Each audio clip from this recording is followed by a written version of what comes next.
কেমন হলো স্কুল? কেমন বলা? ও দারুণ না? ম্যাম কি বললো?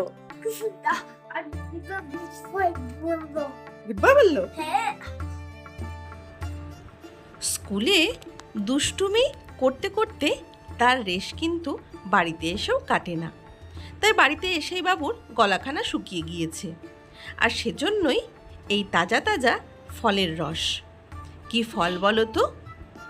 এখানে রয়েছে একটা মোসাম্বি আর একটা মালসা। এই ফলটা বাজারে নতুন দেখতে পাচ্ছি।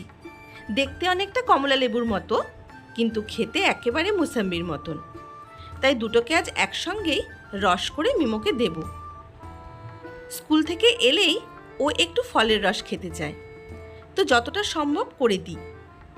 তো দুটো ফলকে একসাথে রস করার পর এত সুন্দর এইরকম একটা ফ্রেশ ফ্রুট জুস তৈরি হয়ে গিয়েছে। আর যেহেতু গরমের দিন, তাই মিমো এটা খেয়ে ভীষণ খুশি।